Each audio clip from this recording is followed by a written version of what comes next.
This hearing got heated fast.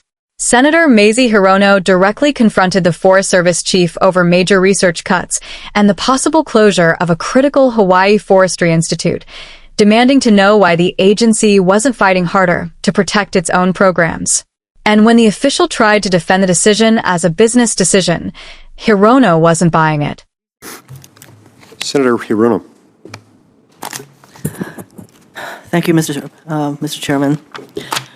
So, you are the chief of the Forest Service. Aren't you supposed to be fighting for the Forest Service? Yes or no? Mr. Chairman, Senator Hirono, I fight for the Forest Service every day. Good.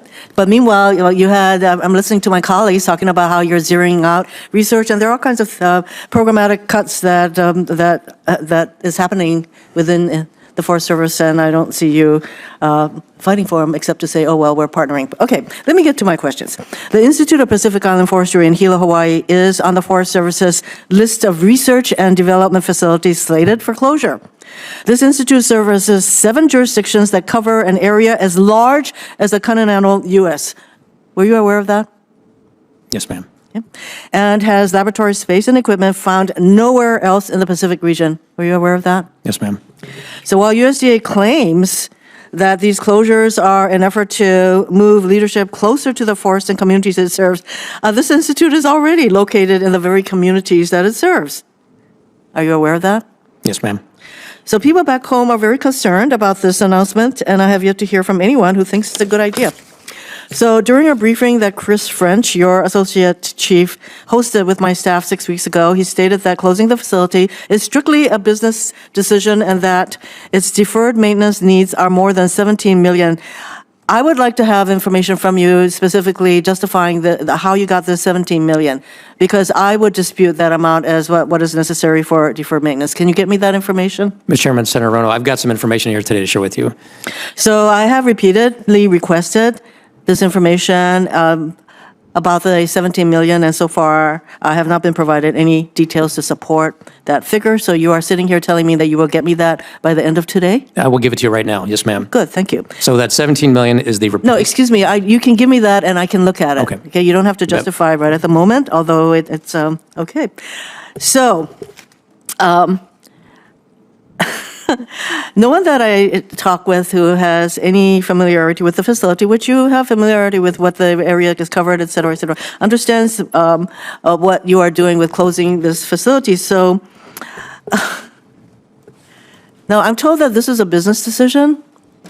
So I would like to make sure that it really is a business decision, that you are zeroing out the funding, that you're closing this facility. So another question I have, you note that the people who are currently at the Forest Service at this institute will not be forced to relocate outside of Hawaii. Can you assure me of that? Mr. Chairman, Senator Hirono, yes, that is true. Okay. And when reminded that the institute is authorized in law, the Forest Service has reassured us that you will carry out your congressional mandate as under the law. Yet, so because you're zeroing out the research and development budget and the facility is slated for closure, how can you carry out the mandate? Mr. Chairman, Senator Hirono, so that facility currently is one that we're just looking at. We have not made a determination to close that facility. That is being evaluated as are all of the... Well, that is, okay. I'm running out of time. I have a very important another question to ask you. We're told that you're planning to close the facility, so if that's not happening, well, you need to give me that information. So on Friday, Congress received a letter from Secretary Rollins, which the Secretary characterized as fulfilling congressional reporting requirements to study the suitability and feasibility of establishing a national forest in Hawaii. This is a report that requires you to engage in some kind of analysis. All we get is a letter with your conclusion. Does the report exist? Yes, ma'am. Why isn't it attached to the letter that you sent us? So we will provide you that report. Why was it not attached to the letter justifying your conclusions? Mr. Chairman, Senator, I don't know. I did not send that letter, but we will provide... Does it not make sense to you that we should have gotten that report with the letter? I will provide you that report. You know, Mr. Chairman, I would think that when Congress asks for a report, it accepts a report. Not just a letter saying, oh, guess what? We did the study, which took 3 years. But there's no report that justifies their conclusions that there is no need for a national forest in Hawaii. This is not acceptable. Mr. Chairman, do you consider this to be acceptable that we are not given a report that we requested, and the chief sits there and says he will hand us the report? Why wasn't it there with the study so that I don't have to use up my time asking him for a report that should have been attached to a letter? And Mr. speaking Chairman? of your time's expired. I'm sure he will get you any report that you. I hope that I'm making myself very clear that, that this is a regime that continuously does this. Either the people who testified do not have the information that they know we're going to ask for. He said he'll give. Or they make us use up our time. Thank you very much, but it should have happened before. I did not need to use 5 minutes of my time only to be told, oh, you have it. Senator Hoeven. Thank you, Mr. Chair. Chief Schultz, good to see you again. Thanks for being here. Thanks for your visits to our state. We appreciate it.